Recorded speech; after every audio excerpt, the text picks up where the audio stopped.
What's up, everybody? And today we're talking about hollowing, and we're discussing how much do you actually cut from your resin usage, material usage, have you, when you do a hollowing procedure on your prints.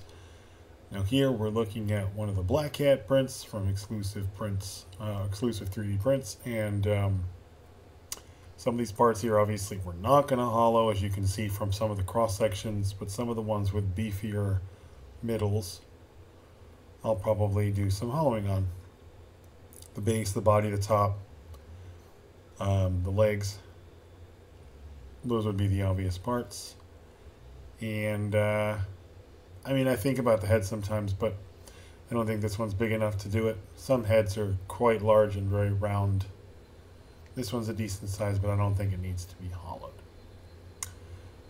Anyway, we're going to go through hollowing a couple, and then I'm going to speed through the rest of the process, because this isn't really about the hollowing. It's more about how the hollowing can save you money. And a lot of people seem to think that you're going to get like half use or quarter savings. I don't know, it's variable. It depends. I mean, you can hollow everything on this plate.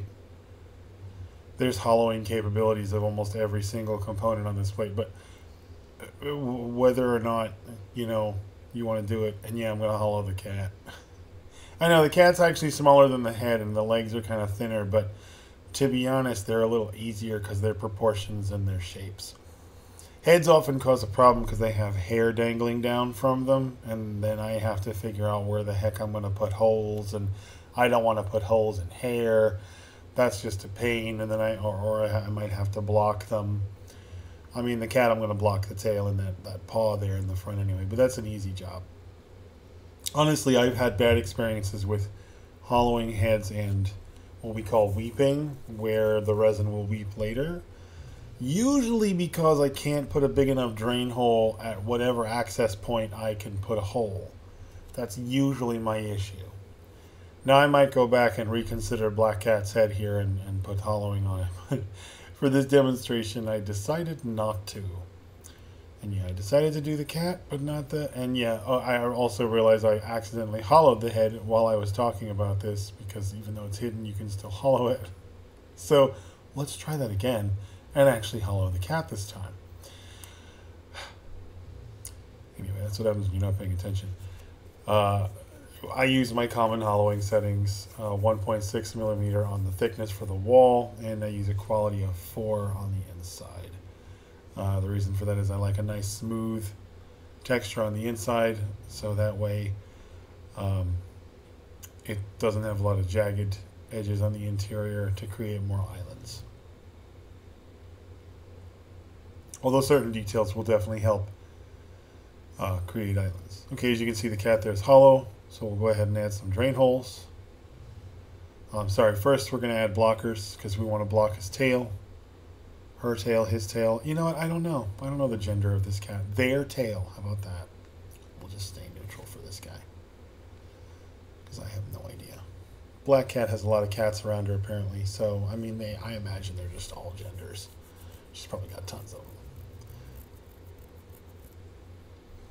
And as you can see, we can block off that tail pretty easy. Just takes a couple little bubbles. Then we're going to put a couple little bubbles there.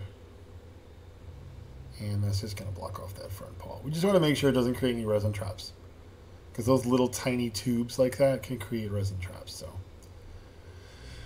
it's also a little bit of a suction point, and it's a high suction point because it's a little stick. So that has a high chance of snapping off. You don't want to risk that. So block that. Redo your hollowing. Now, if you use another software like Chi2Box and Tango from Voxel Dance, I don't know if they have blocking features like that. Haven't messed around with them too much to say they do. I do most of my hollowing work in Lychee anyway, so I usually do this and then export the models as an STL file if I'm going to use any other slicer. Okay, so again, we want to put holes. We need to be able to do the drain holes. So we try to go for the lowest point, or where the model opens up, so to prevent the least amount of suction possible. So like right here down by the butt, we'll probably start there in the corner, and then we'll work a couple drain holes across the edge just to create enough room for aeration and drainage across the bottom of the cap. Now, I'll probably move that drain hole back a little bit, and then I'll probably put a smaller one in between. Because remember, guys, you always want to make sure you have enough drain or enough holes for both aeration and liquid, because the liquid will just get stuck if there isn't a vent hole there for air. The same as when you go to clean it. If you don't have enough holes or your aeration is not good, it's not going to vent right, and you're not going to be able to get alcohol or water or chemicals in there to be able to clean it properly. Hence why you have cracked prints. This is one of the major reasons why prints crack later, is because you wind up having uncured material inside the print that then gets corrosive and eats through the outside starting, and it makes it crack. Now, if you're using Lychee, you got a couple different options when you punch your holes out. You can leave them like this, and you can work around the holes, because those are virtual holes. You can pop a cap out where the holes are and leave them as virtual holes. You can use a cap and a hole, which means it'll make a physical cap for each one of those that you can then print. Or you can do what I do and just go hole only, which will punch those holes out, leaving permanent cuts in the bottom of the model. It also, weirdly enough, in Lychee's brain, turns it back into a solid object, because you've now taken away the, I guess, the interior wireframe data. So it no longer has that information, or just doesn't save it. And now the model has become a solid object again, according to Lychee. But as you can see, we can look up inside of it. It is definitely hollow, except for the parts that we decided to block. And you have a model that is now ready to support. And we put all of our holes in a good spot, so we should have very little suction, and this should be a very solid pair. And yes, I started him on his tail, because I always like to start them from the smallest point. We're going to continue on with the body, and we're going to do similar procedure.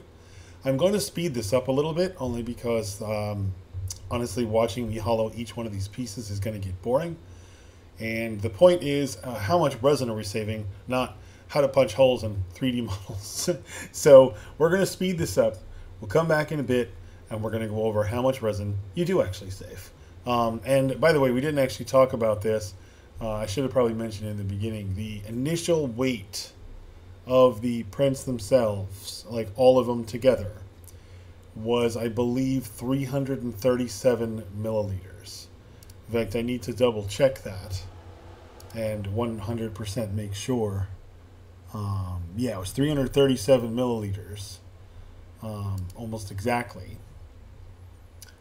And I think at the end of it, we do wind up saving a substantial amount.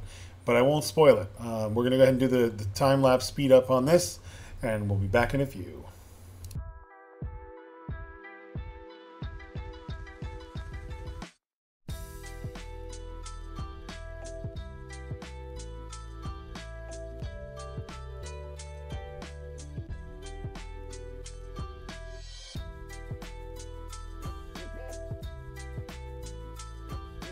Okay, and welcome back. We are now looking at now, and I have added supports to some of this, and this isn't complete supporting.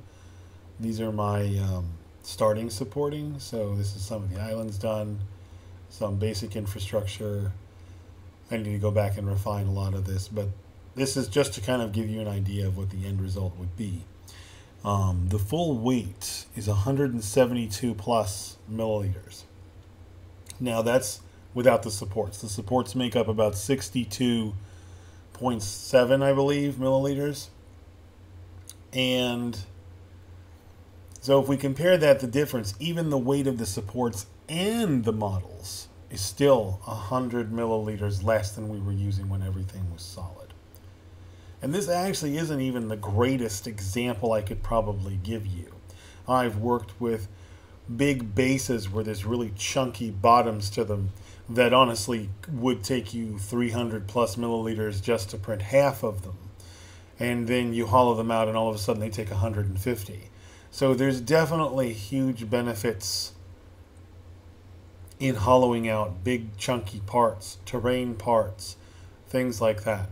There's a couple important things to remember, and I'll go over those now. One, make sure your walls, your exterior thickness walls, are no less than 1.4 millimeters, and that's really going low. I like to try to stay between 1.6 and 1.8. This makes sure that the outer wall doesn't warp.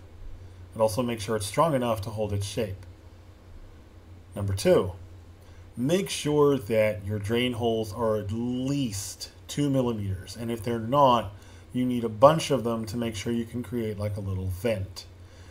If you don't have the room for it, reconsider why you're hollowing the part. If it's that small that you can't fit the vent holes, maybe you should just try printing it solid. Not everything needs to be hollowed. Sometimes it's good to save material, sometimes it's good to make a solid part. Heavy parts can also make good anchors when it comes to actually building the model. 3, always consider when you're cleaning it that you're going to need a way to cure the inside and you're going to need a way to clean the inside. So make sure that you have a couple good access points and you can get access to the interior. Anyway, that's it for this one, guys. Hope y'all enjoyed this episode. See you all again soon. Don't forget to hit that subscribe button if you're not subscribed to the channel already. Please hit that like, leave us some comments, and ring the bell so you can hear about episodes when they are released. See you soon.